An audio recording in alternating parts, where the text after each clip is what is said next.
welcome to On the Air presented by Airwaav. I'm your host, Sydney Smith, and I'm here with Magnus Johnson, who is co-founder of Mission 22. Mission 22 is a national veteran nonprofit organization that provides support to veterans and their families. He has such a cool story to share and is a huge advocate of both our performance and recovery mouthpiece. So I guess really you are the founder of Mission 22, where you're providing support to veterans and their families. You're focusing more on the health side of things, which I think a lot of people really aren't doing. Really focusing on fitness, nutrition, and sleep to help veterans live more fulfilled lives. So I guess really to start out with, can you tell me a little bit more about your backstory and what brought you into founding Mission 22? Yeah, so I'm a former Green Beret. I did 3 tours of duty. I got out in 2012, and the suicide rate was high then as it is today. It was 22 a day, and I felt really compelled. I was angry and kind of bitter and frustrated with the VA, with the Army, the medical systems, other people, and I started thinking to myself. I asked myself, "Well, what are you doing about it?" And the answer was nothing. And once I kind of realized that, hey, if I don't like things the way they are, then what am I doing to make it different? And so I founded Mission 22 in like 2013. And, since then, there's several thousand veterans charities. There's a Veterans Administrative Office. I mean, there's a lot of resources for veterans. But what I noticed is there's a pretty big gap in the holistic health, in, life coaching, health coaching, nutrition, fitness, but not individually, but how they all work together. How our attitude, how our attitude is affected by our testosterone, by our inflammation, by the kind of food we can take, by how much oxygen we're getting into our system. And so, over a process of several years and working with all kinds of great people and a ton of research, we developed a program called Recovery and Resiliency, which is a year long where we highly encourage either a CrossFit gym membership, which Mission 22 provides, or a jujitsu, something done in community, something done that's difficult and a struggle, but you're not doing it alone. And that's just one component. Another component of that is health coaching, supplementation, meditation devices, about 12 books to give you psychoeducation. So long story short, we felt that we wanted to provide veterans with education, what's the difference between post-traumatic stress and mortal injury and traumatic brain injury. We wanted to provide really great fitness. So, CrossFit, jujitsu, that was community-based. And we wanted to provide all these different supplements and meditation devices and smartwatch biofeedback tool. We wanted to give veterans the ability to manage and understand and measure and create SMART goals for transitioning from military, from a state of being in your life being dominated by trauma, to a state of taking action, moving forward, measuring results, progressing to the next thing, living with intention and living with purpose. So that's kind of a long intro, but Yeah. that's what we're into now, and that's what we're doing. No, that's super cool. And y'all are providing some sort of education for veterans, but then you talked about there being this gap in the health aspect of it. Was there a personal experience with you that even created a thought for that to be something that plays such a big role into it? Yeah, I was getting my bachelor's degree, and it was a behavioral science degree, and the room was full of people that were on their way to becoming mental health counselors. And we did this fake study, and I created this survey, and all the other students were supposed to answer it like they were veterans. So it's fake, and I create a survey, and they're pretending to be a veteran, and they're answering the questions. And there's no right or wrong answers in a survey, but I've been around a lot of veterans for a long time, and the way that all these future mental health counselors answer the questions is not the way that 90% of the veterans I know or myself would answer any of them. Some questions there are counterintuitive, like, do you miss war? Or do you miss being deployed? All of them said no. But if most veterans I know that they sometimes miss it. It's not that they want to be in conflict, but they miss the camaraderie. They miss having purpose. They miss serving. And so the nuance to all these questions, they were completely opposite and different. And at that moment, it's actually right after that, I created the recovery and resiliency program. Because after that moment, I'm like, holy cow, these are all future counselors, psychologists, whatever. Yeah. And they have no empathy for what guys like myself would be feeling or thinking. So you talked about how community is a big thing, and jujitsu and CrossFit is like some major things that y'all encourage for veterans. How did you come about those, Uh, and did you participate in both those yourself? no, not jujitsu. A lot of some. Actually, there was like several organizations that did jujitsu fundraisers for us and helped us quite a bit in the beginning. Things got sideways later, but I saw the level of community, the level of effort, the level of like discipline to progress in that sport. And I was really impressed by it. CrossFit, I've been doing several years. You do it together. Oftentimes, the last person gets more of the cheers and support than the first person. Mhm. You have to, you struggle your hardest. You want to do your best performance, but it's also about your humility, your teachability, your grace, either whether you win or you place first or last, or you're struggling with a certain movement. There's still like a grace and a humility about it while doing your best effort. And a lot of that stuff to me translated from special forces, like you're only as good as your last stop. I never hear anyone talking about a WAD from 2 weeks ago, maybe yesterday at the most, but Yeah. they're not bragging about what they did 2-3 weeks ago. It's what's happening right now, today. And I love that being in the present tense. I love that thinking about the whole week or maybe the month about sleep and recovery and rolling out and getting the ice plunge, looking forward to your friends going to be there, you know competing with somebody, openly or not openly, or that banter back and forth when someone beats you or you beat them. Yeah. But it's all done in like this good spirit. Hmm. And there's so many things I love about it, not even getting into the like the muscle and the bone density and the hormonal balance, but just the community aspect of it, I think, is huge. You get out of your comfort zone, you're moving your body, you're with other people, and they're genuinely encouraging your success while doing something hard. And Yeah. the level of serotonin, dopamine, and the good habits and disciplines that come out of that world are phenomenal. Yeah. I think definitely with CrossFit too, like obviously there's all of the health benefits of it and just keeping your body healthy too, but a big part of it is community, and that's what like CrossFit is around, and that's what makes it so exciting in the suffering aspect of it. And I can definitely see how that goes hand in hand with serving too. Like you're suffering with people and you have to encourage people around you. So yeah, I guess that's super cool to see veterans even participating in CrossFit just to see that Oh yeah, go hand in hand. I mean, veterans have been doing CrossFit a long time, and military, Yeah. like all different kinds of fitness stuff. But that's such a big component of military life. And then unless you go out and seek it, when you get out of the military, it's gone. It's over. Mhm. And it took me a long time to kind of warm up to the civilians in CrossFit. Like I was like, oh, fake friends, or like, oh, they're just really peppy or whatever. But like now Yeah. I'm one of them, and it's great. But in the beginning, I was like, this is a bit much. That's so funny. And yeah, I totally was like, oh, I don't, I'll go on a hike or I'll go on a run or whatever. But I was Yeah. totally wrong. And fitness, CrossFit in particular, has been a huge part of my lifestyle, my habit, what I recommend, and the results I've seen of the people in their mental, emotional, and physical well-being. It just Yeah. is. If you can restrain yourself from being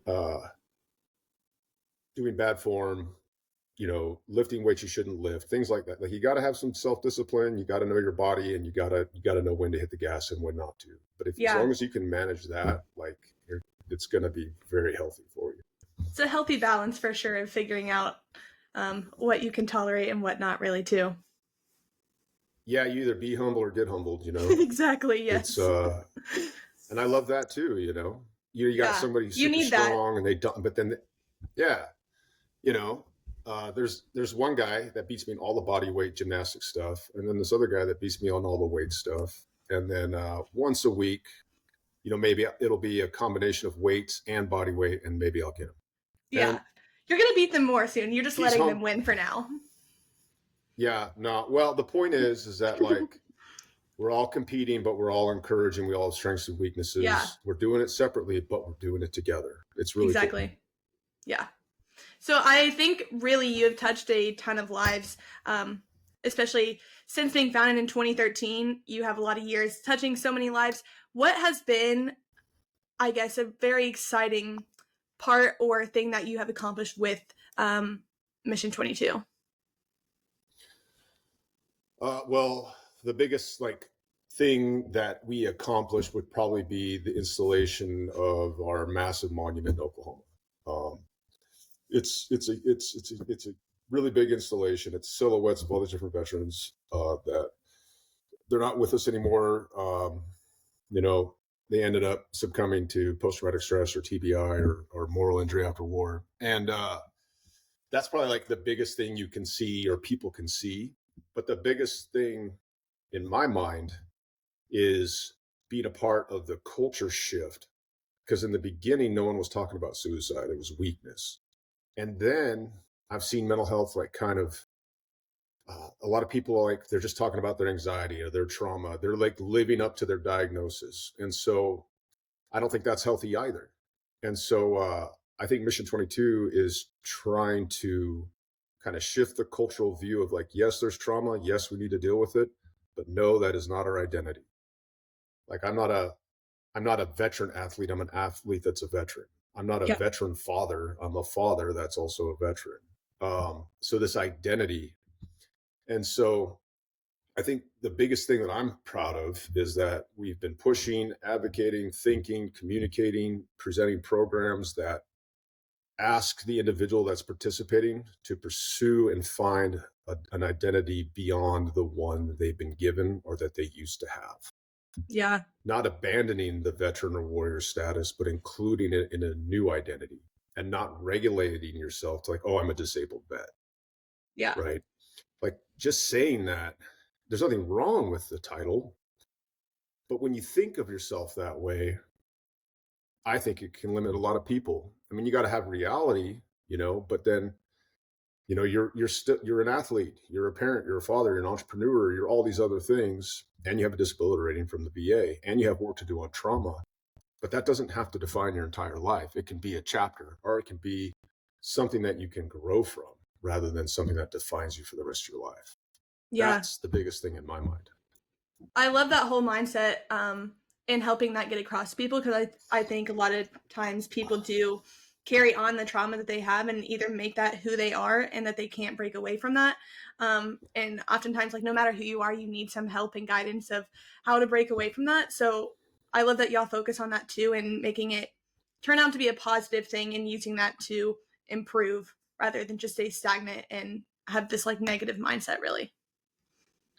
Yeah, I mean, this is a simple way of thinking about it, but like to do CrossFit, you have to get sleep, you have to eat right, you have to do recovery, you might have to skip a day. There's things you got to do to be able to do the sport. Like Yeah. if you're going to be a warrior, if you're going to be a first responder, if you're going to be, you're going to encounter things that are traumatizing. Yeah. It's not if, it's when. And Yeah. so the idea of like, hey, what do we do for mental, spiritual, emotional recovery? What do we do pre? What do we do during? What do we do post? And it's not something we avoid, but something that we process. And that's not just with a counselor. That's, like I said, your habits, your lifestyle, the foods you eat, the sleep you get, your spirituality. There's so many components that go into it. Yeah. And so, yeah, I'm really excited about it because a lot of people can benefit from it. Definitely some veterans need a lot more than that. But I would say roughly 50, 60% of people struggling with some of this stuff, you can't go wrong with dialing your diet, learning to meditate, getting an education about trauma, doing interpersonal relational work, fitness. I mean, that like your health, your hormones, your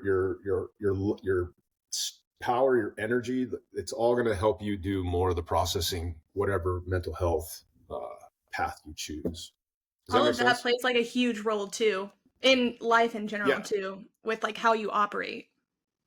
exactly. Yeah. By the time I'm on this video call with you, I've prayed, meditated, gone to the gym, eaten breakfast. I've done all this stuff. And for me, it's 9 o'clock and I've already done all that stuff. Yeah. Setting up your day right.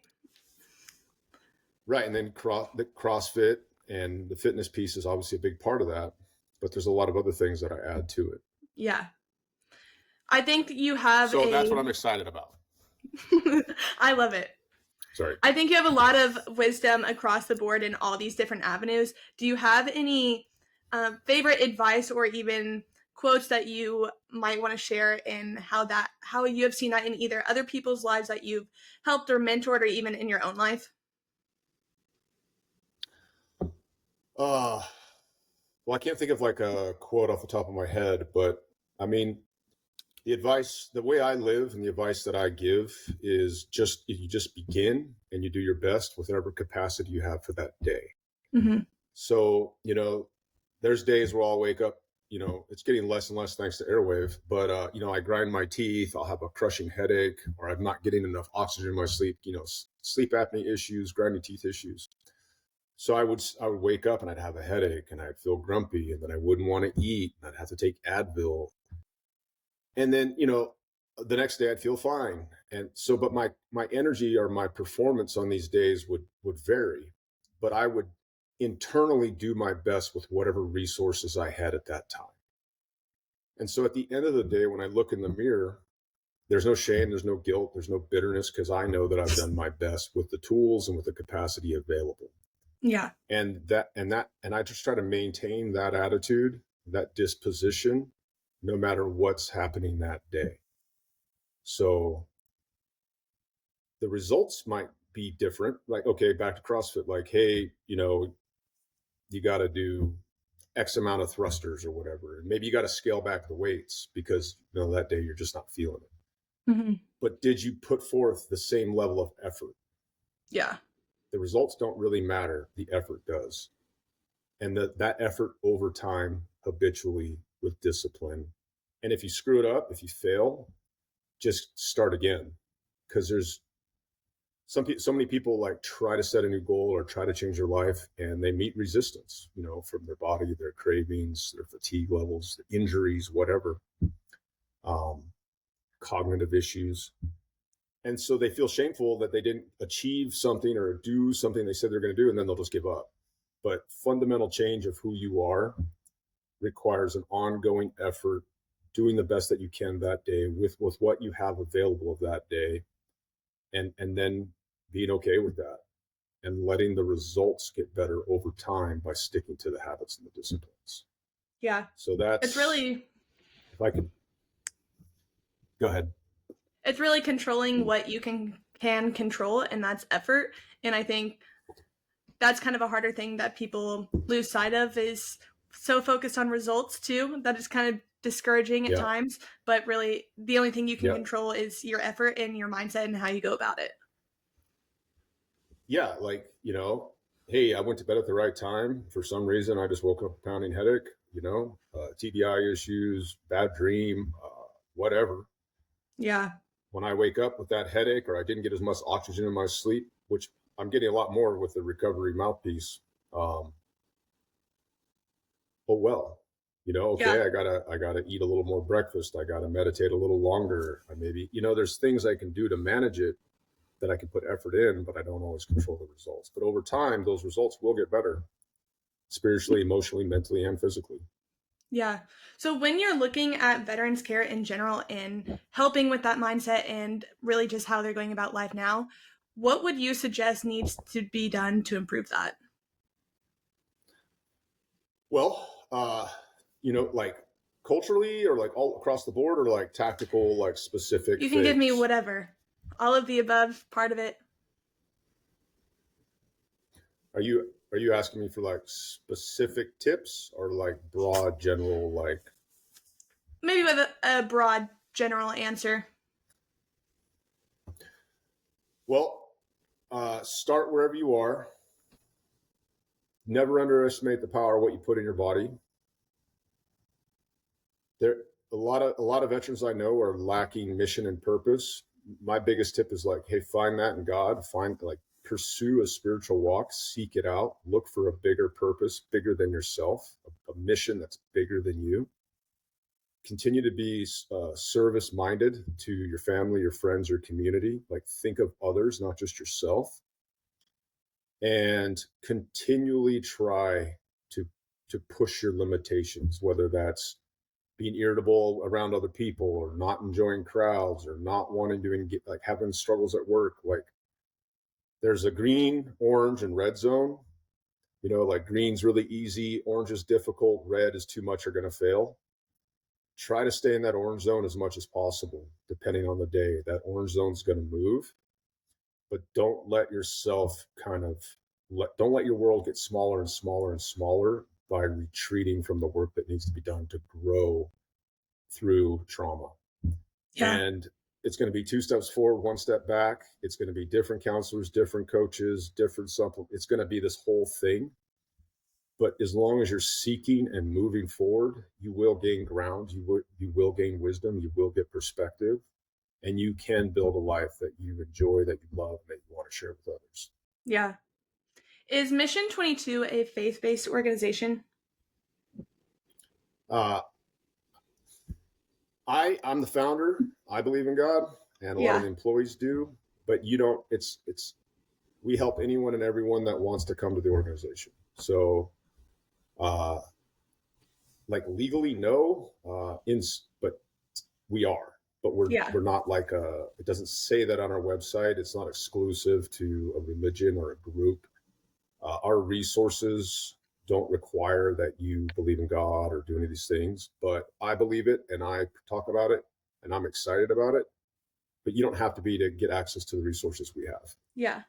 I was wondering that too, and just hearing you talk whenever I was like looking at, I guess, y'all's website and stuff beforehand. But did you get saved, I guess, whenever you served or prior or after? It's a weird, long story. So as a kid, I was always attracted to God and like curious and interested. And I believed God was real. And I'd been to church and I'd read stuff out of the Bible and stuff, but I wasn't really a Christian. I didn't do what Christians did. I wasn't, I didn't live a Christian lifestyle at all. And but I've always had this like feeling, this connection to God, or this desire to be understand that or be closer to that. And throughout my youth and my military service, I've always known God's real, and I've always believed what the Bible says, but I wasn't willing or able to live to try and pursue holiness or try to pursue a lifestyle that represents that I'm Christian. And so for me, it wasn't like this like spiritual moment and all of a sudden like, oh, I'm saved, I've been baptized, I'm all good. It's been this like years and years of sort of becoming more and more of a Christian, not only in my attitude and my habits and my faith, but in my entire lifestyle. So I have been baptized. I have done that. I'm currently in a Bible program called Get Strong, where we work out really hard together and then we read the Bible in a year. It's been phenomenal. That's I'm cool. doing it with 4 other. Yeah, it's awesome. 4 other men. The workouts are super tough. I haven't even heard of that. You have to memorize scripture. Yeah, it's Get Strong. It's phenomenal. I mean, it brings people together. They go through the Bible in a year. They do a ton of workouts. They read several other books. They memorize scripture, and it's been great. I'm gonna have to look at that. It's a great organization. Cool. Yeah, it's really cool. And so it's just been this ongoing process of anytime I'm starting to think, oh yeah, I'm doing good, I'll realize like, oh, I got more to do. So yeah. Yes, I've been baptized. Yes, I'm a Christian, but it's been this long growing evolution. And so I don't know if that answers your question, but there wasn't like an exact date when everything, Yeah. This may be too much of a personal question, but I guess I'm just curious. Since it was like an ongoing process and you grew up in a Christian household? No, I Oh, didn't. you didn't. No, I didn't. Okay. I was pursuing, no, but I did go. Okay. But it was like an occasional church going I had like, I had or friends. I'd, friends. spend the night at Okay. their house, and then Yeah, the yeah. friend's mom or dad would like take me to church, and I'd want to go. That Yeah. kind of system. That kind of thing. What Yeah. was the switch, I guess? Even though it's been like an ongoing process, like I feel like there needs to be a kind of switch in your mind to Yeah. fully step into it. Yeah. What Yeah. So was what that? happened was, yeah. So it is a bit personal, but it's all right because I think it's important that people hear. I struggled with addiction for a really long time, and I couldn't not drink, and I couldn't stop thinking about it. And when I did drink, I couldn't stop, and when I wasn't drinking, I wanted to drink. And this was going on for years and years and years.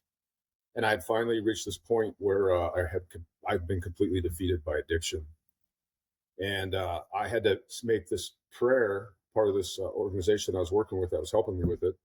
I had to turn my life and my will over to God as I understood Him, and literally the next morning, that compelling desire, need, physical need to drink was gone. And I know, and anybody who ever has struggled with real addiction is going to know that like that is a miracle. And so from that moment, when I surrendered my life and my will to God, everything pivoted.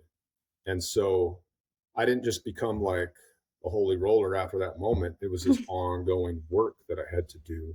I mean, I Yeah. did. I had to do a lot of work, but that was the catalyst when I had reached my rock bottom, and I admitted that I cannot do it alone, and I reached out for help to God, and He answered. Was that kind of your only thought um of like or seek for help, I guess? Since like you had been introduced to um the Christian life in Christ before. I don't know if that made Well, sense no, at I mean, I all, had done like, but yeah, kind of like I had prayed, and I'd been in the military and I had talked to God, but there's a difference between like saying a prayer and then your whole body groaning for mercy, for help, yeah. like knowing spiritually, mentally, emotionally that you are defeated, that you are dead, that you cannot go on. And the only thing you can turn to is God. Yeah. And that's it. So like I had done all this other stuff before, but that was the first time that I had really like just thrown myself at God, and like Yeah. everything needed it, everything believed it. I wasn't holding something back. I wasn't in my head. I wasn't trying to sound good for other people while I prayed. It's a different thing, if that makes sense. No, yeah, it does. I appreciate you sharing that. That wasn't exactly, I guess, what I was supposed to be talking about. And I can also cut some of it out too, because I don't even know if I'm allowed to talk about faith either. But Yeah, I mean, I am a believer too. So I guess I was just wondering, after hearing you talk about it, I guess your testimony and like personal story with that, because that's like really cool to hear and really encouraging too. well, it's the real deal. Like I'm Yeah. not. That's the real motivation. That's the real purpose. I mean, whatever you're, whatever's been redeemed in you, you can help others with, Yeah. right? So I've had traumatic brain injury, addiction, post traumatic stress, multiple combat tours, a sniper, Green Beret, like all this stuff. And through all this different emotional, spiritual, physical work and effort and discipline, whether it's CrossFit, it's my spiritual life, or psychological education, or coaching, I've had to deal with it all to get a hold of a life, to live a life that that brings glory to God, that has purpose, that has meaning. Because after war, I didn't have a meaning bigger than war, right? Like I didn't need a career. Like I needed something bigger than myself to serve. Yeah. And that was gone in the military. And now within my life of faith, like it's even bigger than it was in the military. Because I'm a service oriented person. That's why I joined in the first place. So it's gonna, I mean, I don't know either, but like for me, you can't separate the two. I don't think there'd be so much trauma if there wasn't a spiritual component to all this life. Yeah. Why would I think people even it's care that much? it's cool to see how you use that and not only creating Mission 22, but like just even all the little things and I guess guidance for other people that you've been able to. Because I feel like with different trauma or what goes on in our life, especially when the Lord comes in and changes that like we are meant to use that for His glory and to help others Yeah. too, and like help lead others to Him as well. So that's really cool to Yeah. see you doing that in your life. Yeah, I really am proud. I'm not proud. What's the word? Like, it's awesome to be able to be a part of that. Yeah. We don't put on our website like we're Christians and we're seeking Christians. Like, I'm seeking veterans that want to follow some of the path that we've created and set forth. We say that more healing, more purpose can come through God, but it's up to that person and God whether they decide to do that. Yeah. So And does you that can't make force like? that. Yeah. Nor do I want to. And Yeah. it's not, there's enough pastors, theologians, that's not me. I'm kind of like the guy at the door at church, like, oh, hi, welcome, come on, it's inside. I'm fine with that. If people come to us and they want nothing to do with that, I'm still really happy to give them our resources, because I'm excited to see people grow. And I think if you grow in any domain, whether it's physically, emotionally, spiritually, mentally, it brings you closer to being able to think about God. Yeah. I think that any pursuit of growth, because this is God's design, so any pursuit of that is going to point to that over time. Yeah.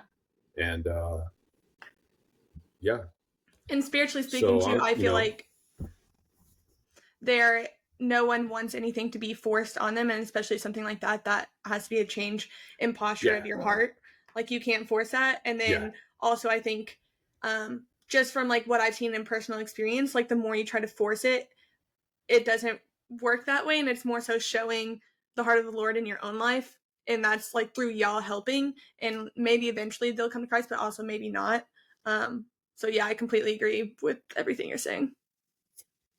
But that's not up to me. Yeah. Like it's what's in my wheelhouse. What I'm supposed to do is provide resources, read these books, pray, meditate. I'm supposed to do those things and offer these things. And then people take what they need, what they need for them in this period of their life. Hopefully they take more. And if not, well, I'm just grateful, and I hope they are too, that we were able to be a part of their story and transformation. And so that honestly goes back to the whole effort thing you were talking about. Yep. Like well, because I'm not really in control of it all. Yeah. Yeah. I'm not going to heal someone. I'm going to provide resources. I'm going to provide, like I said, books, gym membership, coaching, smartwatches. I'm going to provide all these resources. A community, it's all done in community, have access to all these other veterans. You all share and talk. I can't make you go to the gym. I can't make you read the books. I can't make you meditate. I can't make you take supplements that are needed to help sleep and calm your nervous system. I can't do any of that. I can't say I can't make somebody stop eating sugar because they have a huge cortisol spike and all that, Yeah. But I can offer what we have. The option is there. I'm at peace with that. Yeah. Yeah. And now I can sleep at night because I know that I've provided these options. And that's my job, and I'm good with that. For sure. Well, cool. That's a really cool story. To dive into the Airwaav section, an entirely different topic. You are a big fan and advocate of Airwaav. You talked some about how you used it in your sleep, using the recovery, our recovery piece, and then our performance mouthpiece as well. How did you even get introduced to Airwaav? Yeah, so my snoring was getting worse. I'm getting older. I grind my teeth at night. My wife's always like trying to wake me up, so I'll like roll over on my side, stop grinding my teeth. Over the years, the grinding has gotten less because my cortisol and adrenaline and stuff like that stuff's kind of getting balanced out. But there was like a week or so where I was grinding my teeth a lot, and my wife had done an internet search for something about grinding teeth, and she came upon Airwaav, and she checked out the reviews and everything, and she talked about it. And I was like, no, because those mouthpieces, the ones I was used to, are just for grinding your teeth. Yeah. Right? And I chew them up. and they're never in my mouth in the morning. They're annoying. They're uncomfortable. But my vanity and my pride was also getting at me in CrossFit because I just felt like I wasn't getting oxygen. There's a difference between like, oh, I'm out of shape, and versus like, no, my muscles feel fine. Everything feels fine, but I literally just don't have the air. And so when she brought it up and I was like, nah, because she brought up the recovery one specifically. And then I was getting my butt kicked and I wasn't like getting air. And Airwaav came up again. And then I saw that it, improves your airway. And I've had my nose broken. I've had sleep apnea. Part of the reason I wake up with headaches is because I'm not getting the air. My REM sleep's all messed up. And I've been struggling with this for years. And I was like, okay, I'll try. And then almost like within that week, like my perceived effort and the results were starting to come together in the gym. And then, I wear a Garmin Fenix 6. So I track my deep sleep, my REM, my stress levels, my HRV, all that. I've been tracking it for years. And that's also part of our programs we offer so that you can like see the data, make changes, see the result in the data change. And I instantly saw more REM, less periods of getting woken up in the middle of the night. My wife isn't waking me up because I'm snoring, and I'm performing better at the gym because I'm getting more oxygen in my system. And oxygen is needed to function, right? Yeah. Not just like, yeah, you got to breathe to live, but like, no, to think, to cognate, to regulate emotions, to do like cellular repair, like there's all of it. And having some TBI issues, PTSD issues, being the founder of Mission 22, providing all these holistic health things. I'm like, dude, Airwaav brings more oxygen to the system. That's going to help on so many levels. And so it worked. I saw the data. I see the performance at the gym. I see my sleep improving, and it was an instant no-brainer. And it's so simple. It's so easy, and it literally does what it says, and it's noticeable. Yeah, And that's so so I cool became too. an instant fan. Yeah, Clearly. I mean, it just is. I'm like, oh, they're legit. I got to reach out. Yeah. And I'm glad you I didn't did. even like, hey, I don't even like. I didn't have like a specific ask. I had these ideas, I had these feelings, but like whatever we do, more veterans need to get more oxygen in their body. Yeah. It kind of whether they're seems athletes or not. Yeah, I mean just with what you're talking about with the cognitive aspect of it too. Like in how Yeah. oxygen is literally necessary for every single component of life and literally how the body operates outside of fitness. Yeah. Yeah. No, it's a complete no-brainer. I don't know the rules or the laws or whatever could be said or not said as far as like protected words and health or whatever, but if you're getting more, this is me, I'm saying it, founder Mission 22. If you're getting more oxygen, you're going to have less inflammation. You're going to your food's going to digest easier. You're going to perform better. Your hormonal balance is going to go up. Your cognition is going to balance out. You're going to have more energy, more clarity, and more emotional regulation. Yeah. Because the brain needs it. The blood needs it. Your whole system needs it. And a lot of veterans struggle with issues with getting oxygen. They get low testosterone from chronic stress. They get sleep apnea. They get anemia. There's a lot of stuff that happens with post-traumatic stress that affects the system. And stress breathing is like a high breath. When you're stressed out, you don't breathe like this deep breath from your because you're not in a state of relaxation. There's so many things that intersect here, but in simple terms, like if you're getting 20% more oxygen, you're going to have a significantly better day. So in talking about stress, have you seen any type of benefit having the Airwaav in if you're stressed out? Maybe it's the recovery whenever you're sleeping, or maybe it's the performance mouthpiece in helping you take those deeper breaths at all?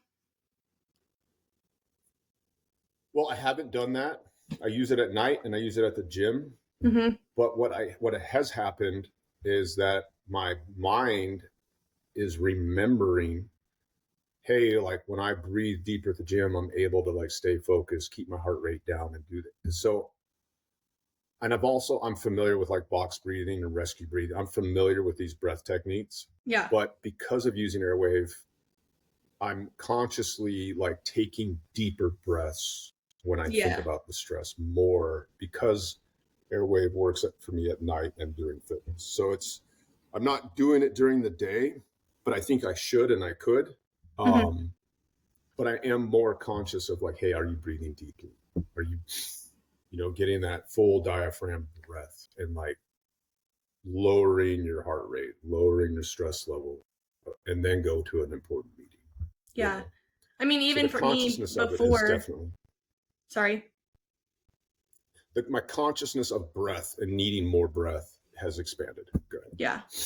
Even for me, before I started using Airwaav, I was not very conscious of my breath, and even in workouts or outside of it. And I never really take a full breath in, so really not getting the oxygen. But then whenever I started using Airwaav, just having it in, I'm more conscious of my breath.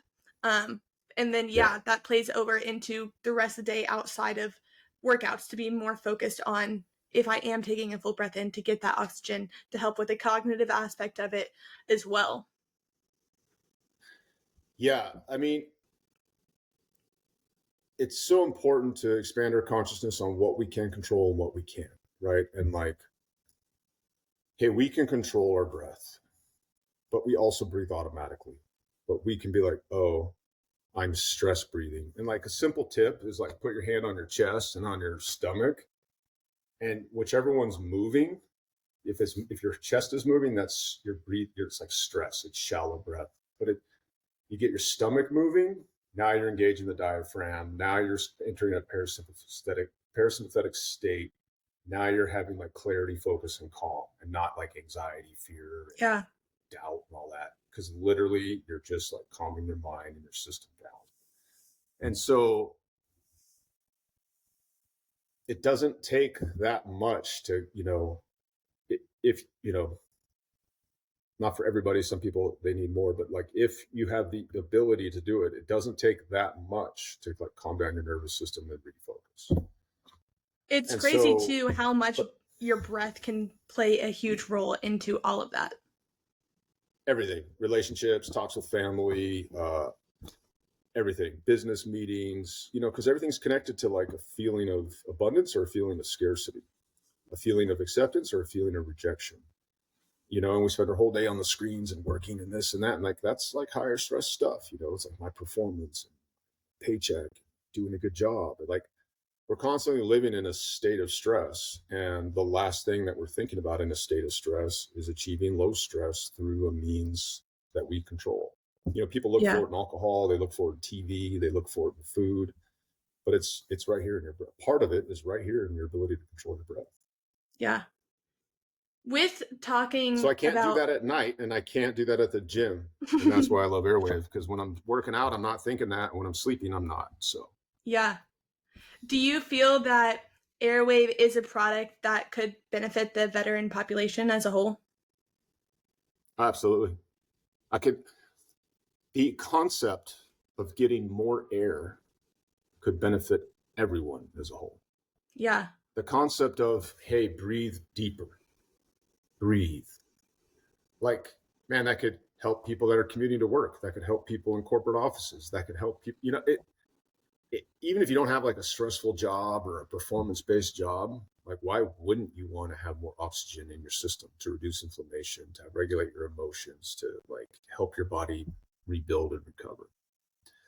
So like I know Airwaav is like a fitness performance recovery tool, but in my mind, the way I see it, uh, it's more than that. 'Cause I guess if you're talking to someone in Mission 22 and you are going to, what's the word I'm looking for? Suggest Airwave to them, would you be more likely to suggest the performance side of it or our recovery mouthpieces, or it doesn't really matter, I guess? If I could only choose one, I would probably choose recovery first for a veteran, right? Mm-hmm. Sleep is life. Like if you're not getting deep sleep, you're not getting REM sleep, if you're not able to get into those brain waves and that parasympathetic state to rebuild cellular, like you're going to have a really hard time. Yeah. So foundational for a veteran is like, hey, because sleep is so messed up for so many veterans. It's a big problem. And then when you don't get the sleep, therapy is not working, coaching's not working, you're craving sugary foods, you're irritable. Next thing you know, you're in a fight with your spouse. It just, everything cascades when you're not able to sleep. Mm-hmm. And so, but if I could suggest whatever I want, I would say get both. Yeah.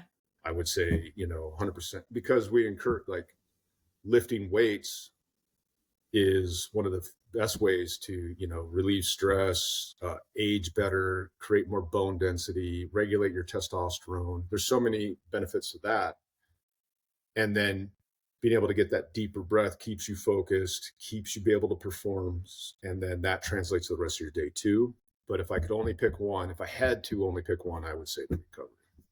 I mean, yeah, sleep plays a huge role, and then it has a domino effect with literally everything else in your life. So I feel like that's the core of, besides like eating and whatnot, but sleep is one of the core things. But yeah, also the performance aspect in working out with implementing CrossFit or jiu-jitsu, whatever that is. Yeah, I think you can't go wrong with either one of them, but sleep and recovery is a big, big thing. Well, if you can get a good night's sleep, it's like you've got a chance. Yeah. You can start the day out right. You're not already starting at a deficit. You're starting, even, and you got a chance. Yeah. But if day after day, week after week, year after year, you're getting, 20, 30 minutes of REM, you're getting woken up all the time. You're always in this state of light sleep. Like it's going to be really difficult to summon the energy to do this work that is difficult to do. Yeah. Well, my last question for you is, for anyone listening to this, how can they follow your work online or support you and Mission 22? Mission22.com, and then we have Mission 22 Instagram, Facebook, all the different social media platforms. The program that I'm most excited, there's two programs and one on the way, but it's recovery and resiliency. And then we just started this life coaching program. Mm-hmm. If you want to support an organization that's trying to put the healing, the focus, the measurement, the success of, we're trying to help veterans put it in their hands as much as possible. We want as much as it's possible to be responsible, to be accountable, and to be purposefully driven to take their life into their own hands and learn as much as they can about trauma and transitioning through trauma and rebuilding a new life. Because we want to be an organization that helps set people free. We don't want to be an organization that people constantly need our resources. Yeah. So there's a lot of veteran organizations. A lot of them are great. A lot of people are doing great things. But what we're doing specifically is trying to support and galvanize people on a journey to learn how to set themselves free and learn to be humble, to reach out for help when they need it, but also help others when they need it. Yeah. And to live this lifestyle of a continuation of an identity bigger than just being a veteran. That's what we're about. Cool. That's what we're doing. Yeah. Thank you. I love it. Well, thank you for sharing everything that you had to share. You had a ton of cool things to hear about your story, Mission 22, and just how Airwaav has played this big role into sleep and performance for you. I'm excited to see what we do and just like more of how we can help other veterans as well. Awesome. I had a great time. I love Airwaav. Thank you for having me on the podcast, and look forward to speaking again sometime. Of course. Thank you so much. I'll talk to you soon. Well, that's all for today's episode of On the Air. Thank you all for listening, and thank you, Magnus, for joining me. Be sure to stay tuned for our next episode, and don't forget to purchase your own Airwaav mouthpiece if you want to break your best and unlock your full athletic potential. If you've made it this far, be sure to use code OTA15 for 15% off your next purchase. Drop any questions that you have about Airwaav in the comments below, and see you next time.